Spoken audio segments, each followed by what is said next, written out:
দেখুন, পাকিস্তানের উপরে প্রত্যাঘাত চলছে, কারণ পাকিস্তান প্রত্যাঘাত চাইছে। যদি ক্ষমতা না থেকেও যদি কেউ লাফালাফি করে, তো সেই লাফালাফি তো আর ভারতবর্ষ সহ্য করবে না। এটা নরেন্দ্র মোদীর ভারতবর্ষ।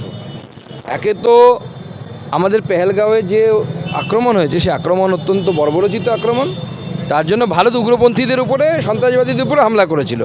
পাকিস্তানের কোনো সেনাবাহিনীর উপর আক্রমণ করেনি, কোনো সাধারণ নাগরিকের উপরে আক্রমণ হয়নি। তারপরে পাকিস্তান ওস্তাদি মেরে এখন যুদ্ধ করতে চাইছে।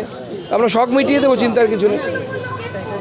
একই সঙ্গে পাকিস্তানের ড্রোন যে হামলা করেছিল সেটা ব্যর্থ হয়েছে, ভারতীয় সেনারা সেটা ব্যর্থ করেছে। তার কারণ হচ্ছে, আপনারা নিশ্চয়ই মনে আছে, বেশ কয়েক বছর আগে গোটা পৃথিবীর তাপড় দেশের বিরোধিতাকে অগ্রাহ্য করে মাননীয় প্রধানমন্ত্রী নরেন্দ্র মোদীর নেতৃত্বে ভারতবর্ষের সেনাবাহিনী রাশিয়া থেকে S-400 কিনেছিল। এই যে উদ্যোগ, সেই উদ্যোগ এখন কাজে লাগছে।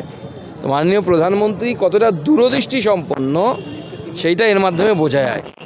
আজকে ওই S-400 দিয়ে আমরা একের পর এক ওরা রকেট পাঠাচ্ছে, এই মিসাইল পাঠাচ্ছে বা ড্রোন পাঠাচ্ছে, সব ড্রোন দিয়ে যা হামলা করছে, সেগুলো সব ধ্বংস হয়ে যাচ্ছে। ভারতীয় সেনাবাহিনীর উপর ভরসা রাখুন, ভারতের প্রধানমন্ত্রী নরেন্দ্র মোদীর উপর ভরসা রাখুন।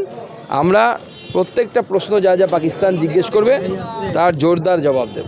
এই আপৎকালীন পরিস্থিতিতে BCCI সিদ্ধান্ত নিয়েছে IPL স্থগিত করা।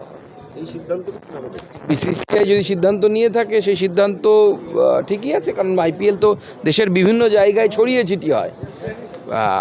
কলকাতাতে ম্যাচ হতে কোনো অসুবিধে নেই, কলকাতার আকাশসীমা সুরক্ষিত আছে। কিন্তু আমরা যদি গতকাল ধর্মশালাতে দেখলাম, ধর্মশালা যে এলাকার মধ্যে পড়ে, সেই জায়গাগুলো তো সেন্সিটিভ এলাকার মধ্যে চলে আসছে। আর আপনারা জানেন, পাকিস্তান অসভ্য দেশ, যে কোনো কিছু করতে পারে। তো সেই জন্য স্বাভাবিকভাবে এটা বন্ধ করাই ঠিক হয়েছে। এটাই কি সঠিক সময় পিওকে দখল করে নেওয়া? সেটা সরকার ঠিক করবে। চলুন।